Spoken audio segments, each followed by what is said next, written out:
How are you? Good morning and welcome. I'm doing my thing, so I want to drop this quick one while I continue.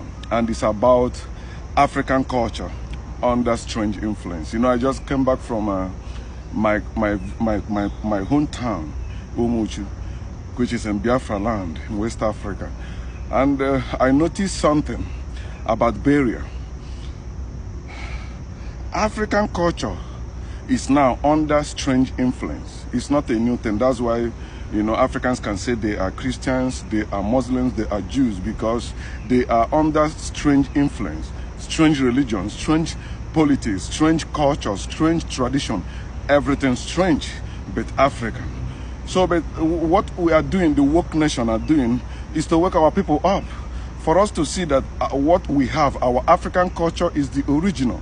And like Christianity, Islam, Judaism, or all this democracy they brought, which some people call civilization, is not our civilization. We have our own civilization. We have our own culture. We have our own tradition. We have our own way of living before they came. And these things that came, those strange things that came, they are imitation. They did not have their originality. Their originality is also found in African culture. African way of living, African way of expression, African way of learning, African way of teaching. They copied from Africans and they changed it. Just remove certain things and add certain things and name many things, rename things. Then they brought it to Africans and forced Africans to accept it. Remember what I keep hammering on. They didn't come and preach religion to us and we accepted it. They didn't come and preach democracy to us and we accepted it. No, they forced us to embrace them. They forced us to accept them. That's why we accept them. For you to know that they force you is when somebody conquered you, they will change your name. They will force you to change your name. Africans change our name. We begin to even say, okay, our first name is English name or Bible name. That is nonsense. Our first name is supposed to be our name. Then anyone that comes in is supposed to be maybe added or attached. But you don't need to change your name if you are not a slave. The slave master changed the names of the slaves. He gave slaves name. That's how the slave master named the slaves. But the people that know themselves, people that are free people, don't wait for anyone to name them. They don't need anyone to name them or rename them. They are the ones that name themselves or rename themselves. So what I want to speak on today about African culture under strange influence is about burial. Yes, I witnessed some burials in my village. Some people died. You know, I saw my step aunt. You know, I went to see her on her husband on Thursday. Then she died on Saturday. So I saw her. She couldn't get up when I was there. She couldn't get out. So I just peeped through the open of the door and saw how she lied there lifeless. So on Saturday she died. So I went there to see where they brought her now out of the room into the living room. You know, waiting for burial. You know, so they said they're waiting for the Reverend Father to come for her to be buried. I say, what about the kingsmen? They say that kingsmen is power, or they are powerful. So where is the African kingsmen? Now somebody died in your family, and they said they are waiting for Reverend Father to bury the person. Can you get that? Huh? So they said they need to bury somebody, but they're waiting for Reverend Father to bury him.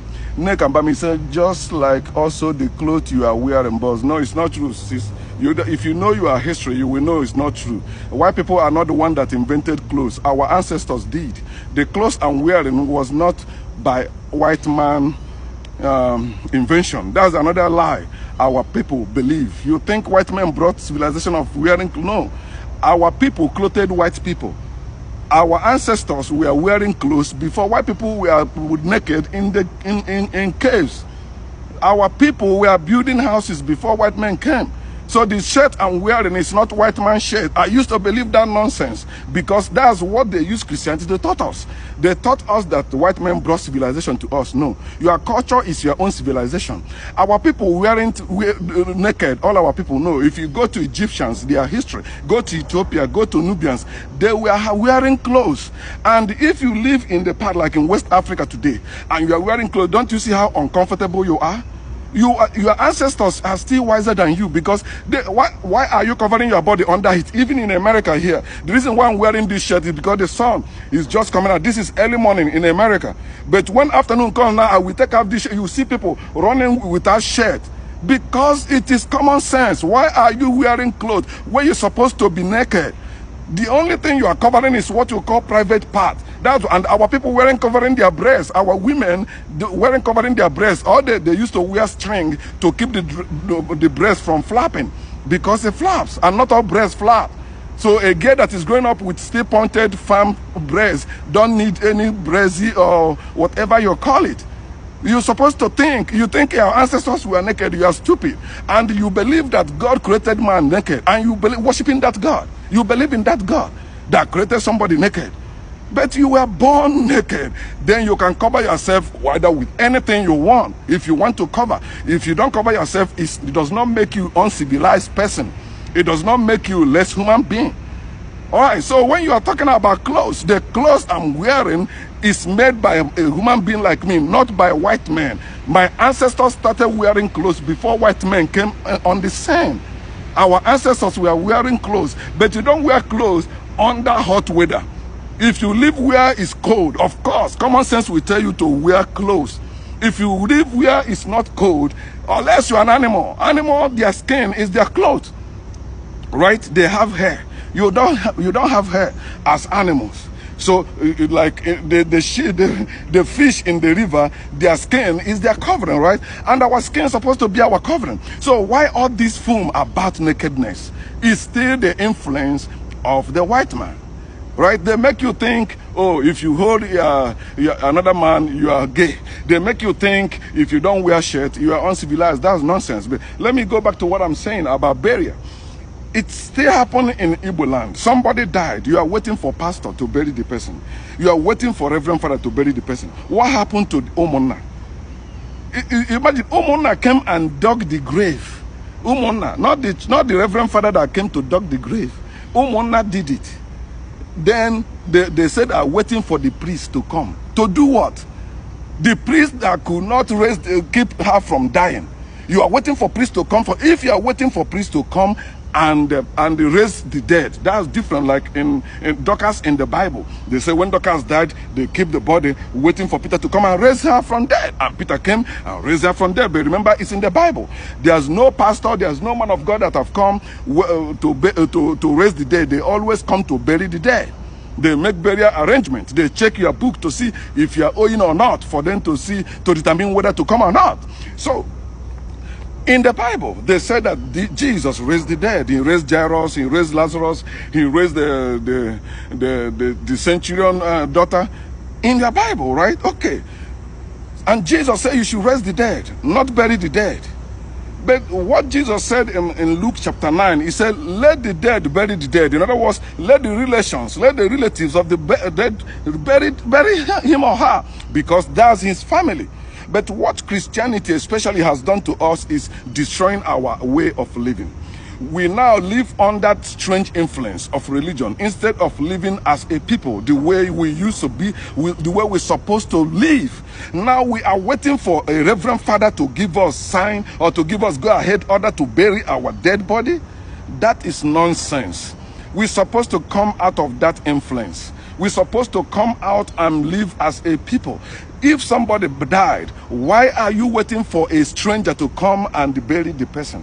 What happened to the elders in your family? What happened to your kinsmen? What happened to your Omonna? Omonna be Ike. But now you say that it is Jesus that is Ike. Jesus be Ike. Where is Ike Jesus? When that person was sick, this my step-aunt was sick before she died. Right? Maybe the family did not have money to take her to hospital, so they keep her at home waiting for her to either survive or die. And she died.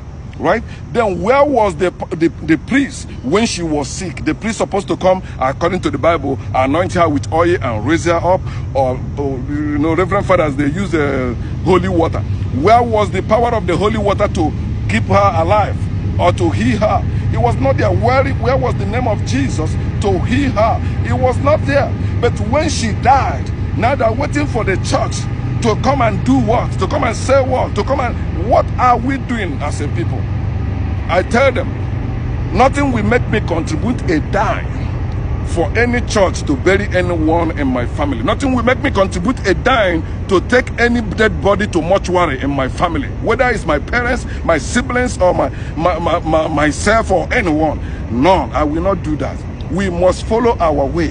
When somebody dies, our ancestors used to keep the body for 24 hours because they believe maybe the spirit is not gone yet, the spirit will come back. They believe the spirit wanders. That's what they believed.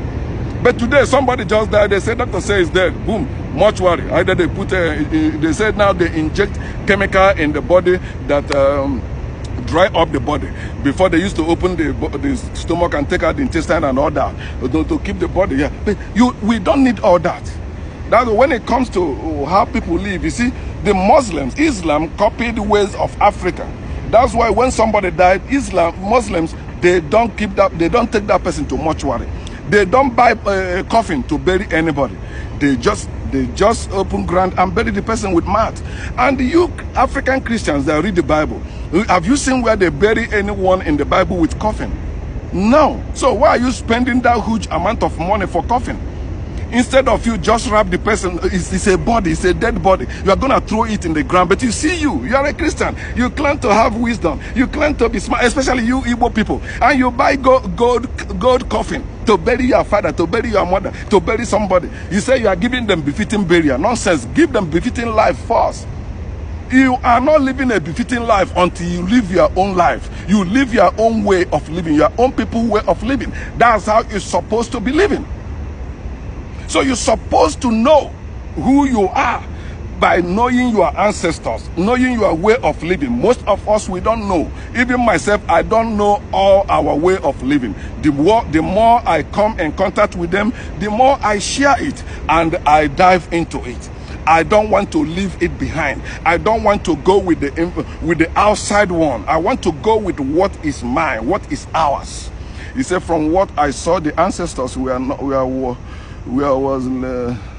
leper or apake to cover their body, not this type of t-shirt. Okay, that's what you saw. He said, because you are seeing the colonized Africans, like those of us in West Africa who ran away from our root. If you know your root, neck and bam, you know your ancestors weren't covering themselves with leaves and all that. That's what they show you to deceive you. Our ancestors weren't there. Our ancestors were weaving clothes. They were weaving things. They were only covering their private part. This is our ancestors were. That's what they show you. When you look the movies they show you about Egypt, don't they show you white people? The people in Egypt today, they are not the original Egyptians. We are the original Egyptians. But they use the Bible to tell you will not see your ancestors anymore. They said, I think, Exodus chapter 14, either 13 or 14, he said, the Egyptians you see today, you shall see them no more. They are talking about your ancestors. Those wicked people killed your ancestors, displaced your ancestors. The place you call Israel today, the place you call Middle East today, the place you call Egypt today, they are your land. The place you call America today, where I'm living, is your land. It's not white man's land. America is not white man's land. Okay? Middle East is not white man's land. Africa, Middle East, all of them, they belong to black people. Our Kabulians, they belong to Africans. We, the people, own that land. Before they came, then they chase you away. It's because you ran away from your main place. Now you are living a place that maybe you started a new life and you found out, oh, this place is too hot. Why am I covering it? I just cover my private part. That's common sense. In America here, during summer, you see women wearing bikini. No woman cover herself as they do during winter in America. They wear, sometimes they wear something that's transparent because that's how air enter in. You're supposed know your ancestors and stop believing the lies they told you about your ancestors. Your ancestors weren't stupid. They were wiser than you. But they don't want you to be like your ancestors. That's why you cannot develop anything. If you claim to be wiser than your ancestors, if you claim to dress better than your ancestors, then why are you not developing your place? Why are you not developing your people? Why are you still slaves and living under the influence of white men?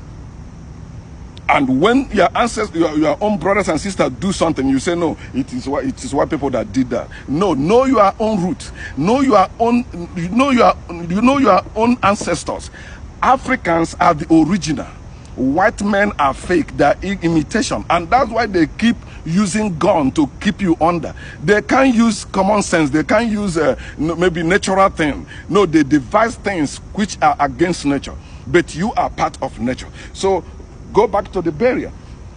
Some of you are listening to me. Somebody has just died in your family, or somebody will die. Of course, somebody must die. Then you will still see the same thing happening. You say the church is coming to bury him.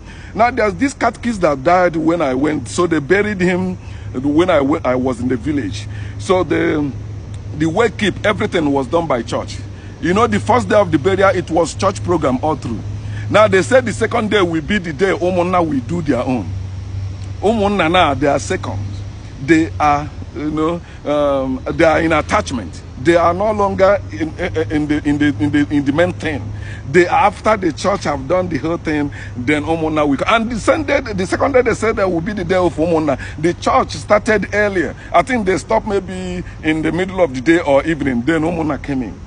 Umunna became useless in their own land, became slaves in their own land, and white man institution is running the thing. I don't say you shouldn't have religion, but let it be second hand. Let it be second, not force. You're supposed to be forced. Your culture is supposed to be forced. You are free to believe whatever you want. You are free to adapt. You're free to adopt any culture or anything you want, but don't make imitation to be original. You're supposed to do the right thing. All right. So you don't put, for example, you are the firstborn in your family. Now you say you are the lastborn, and they begin to treat you like lastborn. You know what happened? The only way they will do that is when they find out you are a moron, when they find out you don't know your left and right, when they find out you are not seeing yourself as what you're supposed to be. They can chance you, they can take your place, and the lastborn can become the firstborn, especially today when they value money than your life. So think about it. African culture under strange influence. All right? The strange influence is what gave us religion. It's what gave us all the politics we are having today. And we think they are the original. They are not. They are imitation. We are the original. Do your own research about your ancestors, about African ancestors. You will tell me also that white men are the one that give you mathematics. Many of you don't know, and you are graduate. You graduated from a high institution, but you don't know about you because they educated you to be against yourself. They educated you to exalt them and to humiliate yourself. When you say your ancestors were stupid, guess what? You are also stupid. But remember that religion, foreign religion, make you more stupid, because you must be stupid to forget your own, or to live your own way for another way. So this is what I want to share with us. Think about that. How long will you live under the influence of strange religion or strange culture? It's time you begin to know your own culture, then develop it. You can develop your own culture. Learn from the Chinese people, learn from Japanese people. These people, they copied from white people, but their own roots remain intact. But Africans abandon their own roots and tapping from another tree. When you tap from another tree, you are not bearing the good fruit. You are bearing false fruit, bad fruit. Africans, it's time we wake up and do the needful. Thank you for sharing, and keep doing the good work. Keep doing the researching. Make sure you know the whole truth, not half truth, the whole truth.